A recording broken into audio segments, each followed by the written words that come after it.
జగన్ డిఎన్ఏలోనే అబద్ధాలు. జగన్ చెప్పేవి అన్ని అసత్యాలు, అర్ధ సత్యాలు. బాధితుల్ని నిందితులుగా చేయడం జగన్ మార్క్ రాజకీయం. తాను చేసిన ఆర్థిక విధ్వంసాన్ని కూటమి ప్రభుత్వంపైకి నెట్టి ప్రయత్నం చేశారు. కానీ ఎప్పటిలాగే దొంగలా దొరికిపోయాడు అని మంత్రి పయ్యావుల కేశవ్ అన్నారు. పులివెందుల శాసనసభ్యులు జగన్మోహన్ రెడ్డి గారు ఆయన చెప్పిన ప్రధానమైన అంశాలని మొట్టమొదటిసారి ఆయన కాగ్ రిపోర్ట్ అనేటువంటి దాని గురించి సీరియస్ గా తీసుకున్నాడు. చాలా సంతోషం. ఒక్కసారి చరిత్రలోకి వెనక్కి వెళ్ళండి. మీ గురించి ఇచ్చినటువంటి కాగ్ రిపోర్ట్ చదువుతా, భారతదేశంలో ఇంత దరిద్రమైన కాగ్ రిపోర్టు ఏ ప్రభుత్వానికి కూడా రాలేదు. అట్లాంటి క్వాలిఫైడ్ రిపోర్ట్ ఇచ్చినటువంటి ఘనత మీది, మీ ప్రభుత్వాన్ని. ఏమని చెప్పాడైనా? దాదాపు 48,284 కోట్ల రూపాయల గురించి అసలు అకౌంట్స్ అనేటువంటివి నాకు చూపించబడలేదు. అసలు 48,000 కోట్ల రూపాయలకు సంబంధించినటువంటి ఎంట్రీలని బ్రిటిష్ కాలం నుంచి ఎస్టాబ్లిష్డ్ ట్రెజరీ ప్రొసీడింగ్స్ ని కాదని బ్యాక్ ఎండ్ లో సిఎఫ్ఎంఎస్ కంప్యూటర్లకు ఎంటర్ చేయబడ్డాయి. దీనికి నేనేం చేయజాలను, దీనికి సంబంధించినంత వరకు నేను చాలా క్వాలిఫైడ్ రిపోర్ట్ ఇస్తున్నాను అని మాట్లాడాడు.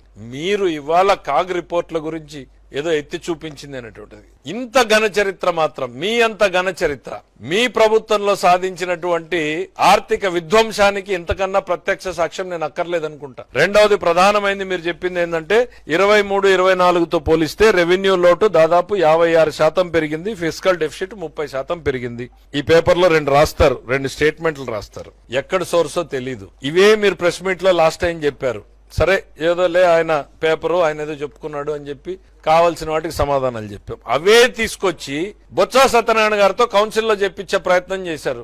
నేను ఆ రోజు నిలదీశాను. అయ్యా పేపర్ ఏందో ఇటు పంపించండి, మీరు సిఏజీ అంటున్నారు, పంపించండి అంటే పంపించలేకపోయారు. పంపించిన తర్వాత చివరకు 15 నిమిషాల ఆర్గ్యుమెంట్స్ తర్వాత ఆ పేపర్ పంపించారు. దాంట్లో నిజాలు ఏం జరిగాయో చూశారు. బొక్కబోర్లో పడ్డారు. వాళ్ళ ఓన్ వండి వార్పులకి సిఏజీ చెప్పింది అంటే ఏది క్రెడిబిలిటీ ఉంటే దాన్ని చెప్పేటువంటి ప్రయత్నం చేయడం, ఏదో ఒకదానికి స్టిక్ ఆన్ గమ్మని నేను అంటా ఉన్నాను. మీరు గవర్నమెంట్ లోకి రాగానే మీ రెవెన్యూ డెఫిసిట్ విపరీతంగా పెరిగిపోయింది అని అడుగుతా ఉన్నారు. జగన్మోహన్ రెడ్డి గారికి చెప్పాల్సింది ఏంటంటే, మేము గవర్నమెంట్ లోకి వచ్చేటప్పటికి ఆ రోజు ఆర్థిక సంవత్సరం 2.5 నెలలు మీ చేతిలో ఉంది. 2 నెలల్లోనే 26,441 కోట్ల రూపాయలని మీరు రెవెన్యూ డెఫిసిట్ ని చేశారు. క్లియర్ గా కాగ్ నంబర్స్ అంటే 2 నెలల్లోనే 50% డెఫిసిట్. ఆ జూన్ 12 నెలలు, ఆ 12 రోజులు తీస్తే మరో 3-4 వేల కోట్లు ఉంటది. అంటే దాదాపు 30,000 కోట్ల రూపాయలు, 60,000 కోట్లలో 30,000 కోట్ల రూపాయల్ని 2 నెలల్లోనే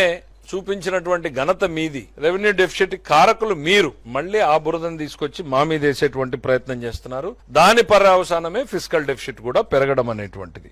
ప్రభుత్వం నెట్ బారోయింగ్ సీలింగ్ ని పదే ఉల్లంఘించింది అనేటువంటిది. What is net borrowing ceiling? Simple సామాన్యుడి భాషలో నేను చెప్పదలుచుకున్నాను. రాష్ట్ర ప్రభుత్వం ఈ సంవత్సరం ఎంత అప్పు తీసుకోవచ్చు అనేటువంటిది అనేక కారణాలని, ఫ్యాక్టర్స్ ని కన్సిడర్ చేసిన తర్వాత మాకు నిర్ధారిస్తారు. మా జిఎస్డిపిలో 3% ఇస్ ది లిమిట్. వాళ్ళు రాసుకున్నారు, ఆ ఫిగరే ఇందులో రాసుకున్నారు. వాళ్ళకి ఓన్ అసెస్మెంట్ చేసేసుకున్నారు. 24-25లో మీరు 17,000 కోట్ల రూపాయలకు మించిందా లేదా నేను చెప్పే లెక్క అవద్దు, జగన్మోహన్ రెడ్డి గారు చెప్పే లెక్క అవద్దు. ఇందులో ఒక సింపుల్ రూల్ ఉంది. నెట్ బారోయింగ్ సీలింగ్ ని నేను ఎప్పుడైతే ఏ సంవత్సరం అయితే దాటుతానో, మార్చ్ 31 నాటికి నేను పొరపాటున 1,000 కోట్లు 2,000 కోట్లు దాటాను అనుకోండి, ఆ నెక్స్ట్ ఫైనాన్షియల్ ఇయర్ లో నా లిమిట్ ని కట్ చేస్తారు. అంత మేరకి సింపుల్ స్ట్రైట్ ఫార్వర్డ్ ఈక్వేషన్. నేను 10,000 కోట్లు దాటితే 10,000 కోట్లు కట్ చేస్తారు, 5,000 కోట్లు దాటితే 5,000 కోట్లు కట్ చేస్తారు. ఆయన 24-25 గురించి నేను 17,000 కోట్లు దాటాను అన్నప్పుడు 25-26లో నాకు కట్ చేయాలి కదా. ₹1 కూడా కట్ కాలేదు కదా. అంటే నేను నెట్ బారోయింగ్ సీలింగ్ దాటలేదనే కదా అర్థం. ఈ పేపర్ అర్థం ఏంటో నాకు తెలియదు. 2 సంవత్సరాల్లో ప్రభుత్వం 3.2 లక్షల కోట్ల అప్పు తీసుకుంది. పదే అసలు ఈ 3.2 లక్షల కోట్లు ఎక్కడి నుంచి వచ్చిందో ఫిగర్ నాకు అర్థం కావట్లా. ఈ ప్రభుత్వం వచ్చిన తర్వాత 1 జూన్ నుంచి ఈ ఫిబ్రవరి 26 వరకు 19-20 నెలలకు గాను మేము చేసినటువంటి అప్పు 1,05,800 కోట్లు మాత్రమే. పదే 3.2 లక్షల కోట్లు అప్పు చేశారు, 3.2 లక్షల కోట్లు అప్పు చేశారు అనేటువంటిది. దీన్ని పట్టుకుని 3.5 లక్షలు, 3.20 లక్షలు రోజుకో సంఖ్యను చెప్తా పోతా ఉన్నారు. మీరు అడిగిన ప్రశ్న ఏంటి? On budget, of budget borrowings.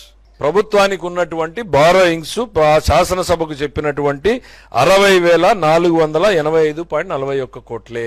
మీరు ఆ రోజు అసెంబ్లీకి వచ్చి అడుగునుంటే ఆన్సర్ కూడా వచ్చి ఉండేది. 60,000 కోట్లకి 81,082 కోట్లకి తేడా ఏంటి అనంటే, ways and means advance 13,419.30. It is a ways and means advance, it is not a borrowing. Price stabilization fund కి 300 కోట్లే కేటాయించారు పంటల్ని కొనుగోలు చేయడానికి అనేటువంటిది. సరే 300 కోట్లే కేటాయించాం, కానీ ఎంత ఖర్చు పెట్టాం? 1200 కోట్ల రూపాయల పైన ఖర్చు పెట్టాం. కేటాయింపులకి మా ఖర్చుకి తేడా ఏంటంటే we are committed to the farmers. 1200 కోట్లు, మీరు 7000 కోట్ల 5 ఏళ్లలో కేటాయింపులు చేసి 700 కోట్లు కూడా ఖర్చు పెట్టాల. మీకు మాకు కంపారిజన్ ఎట్లా?